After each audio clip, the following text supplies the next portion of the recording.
Hello everyone, my name is El Parnaso, and for today's video, I'm gonna explain you how I went from ripping apart a Camelia when I made top 16 at YCS Bolivia, all the way through getting the national first place with Camelia and Kagari in my extra deck. So let's talk about it. Don't forget to leave a like, to subscribe, and to share the channel with your people so we can grow. So the starting point for this will be the ban list when the Herald of the Arclight got banned, and people all around the world were telling you that the Yami is dead, Yami is tier shit, blah blah blah, right? So back in those moments, I made this video of how to play the Yami now with the Fiensmith so that they can be still a top tier contender. And this got repercussions all around the world because it was around the YCS 300. And I was actually very glad of how these videos influenced in some way to the Jamie Fiensmith having a lot of success on those YCS 300. Sadly, this moment didn't last too long because I started to get a ton of backlash because of this.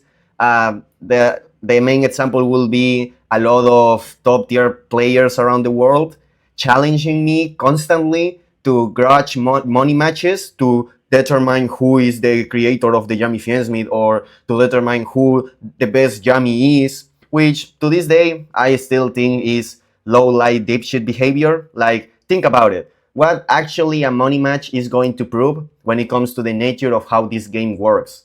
Like it was just so ridiculous, so stupid, and so childish that I decided to ignore all of that kind of stuff.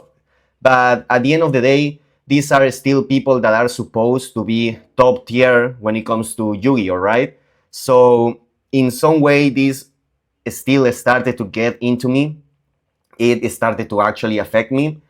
And at some point, when it comes to play the Yami Fiensmith, I stopped having confidence in myself. I'm not gonna lie. Like I got depressed when it comes to every time that I interact with Yami Fiensmith. I just got a constant reminder of all that backlash that I received, and it got into me. I completely lost confidence in myself when it comes to play the Yami Fiensmith or to even showcase anything related to Yami Fiensmith, which you can see and confirm in how I started to make videos about Yami Dark Magician.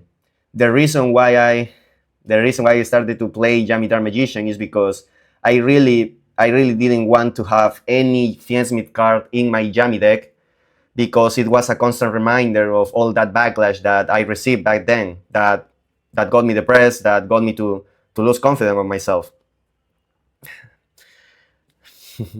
and I didn't realize that back in the moment. I was just trying to make to copy myself, trying to dig and try to figure out how to make Yami Dark Magician the best Yami that you can make. And because of that, I put everything on myself to make this deck as consistent as possible and to make the development of their combo the best way possible, which makes me conclude that in a 40 card Yami Asamina deck, back then when Capsi Yami was at 3, the Sky Striker package was useless because of all the reasons that I made in these videos. Like, the combos were better without Camelia than with Camelia back then. I made a lot of samples here. You can watch those videos so you can hear the reasoning, especially this one, that Camelia sucks in Yami Asamina. So, but at the end of the day, even though I was trying to convince so much to myself that I was playing Yami Asamina because of me thinking that it was a better option, the reality is that it really got me very sad whenever I touch Fiensmith cards with my Yami deck. It reminded me everything that just happened, and I just couldn't take it. Like, we are all humans here at the end of the day, right? I just couldn't avoid this getting to my skin and put me in this situation where I didn't feel like enough of a player to play Yami Fiensmith, to keep the pace or whatever you call it. Like, it is what it is, right? But how did I realize this? How I started to think of this being what actually is being happening? Well, that is when this video came out. I was really glad for Ruben to prove that Jamia Semina was a good deck, and I was really looking forward to how was their approach for this deck. And then, my surprise, he not only was playing the Camelia, but he added the Fiensmith package to the Yami Asamina. And therefore, in that context, he is 100% right. Camelia is correct. And this video got me thinking why I didn't even consider the remote possibility, not even a second, to play Yami Asamina back then in that format with Fiensmith. And it got me thinking and thinking, and then it was when I realized that the real situation was an emotional situation. I just didn't want to touch any Fiensmith cards in my Yami deck because I wanted to forget and avoid everything that just happened ever since the YCS 300. So, we are all humans here. Like, we are not robots, right? Some things can get into you without you realizing, and maybe you can even copy on yourself. And sometimes we need other people to help you in those kind of situations when you are in your own rabbit hole, or external situations or behaviors put you in that rabbit hole, right? So how did I get out of that rabbit hole to the point that I won the national championship with Camelia in my deck? This is when I want to give a huge shout out to Bruno Roque, because actually I think that he started to realize my behavior and why, and he just really invests himself a lot of time, a lot of hours to talk with me. And thanks to that talk that he did to me, I started to feel that my confidence was coming back.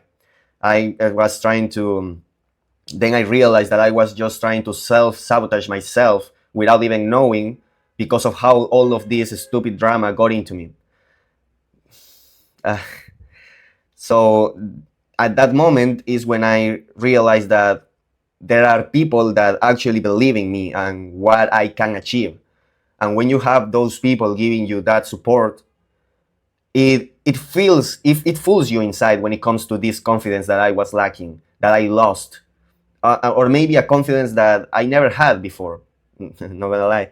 So such moments like this was very key for me to start to believe in myself.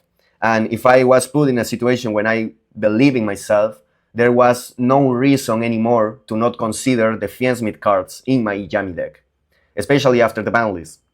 So I put all that aside and I decided to think about the Yami Fiensmith again, to build the Yami Fiensmith again.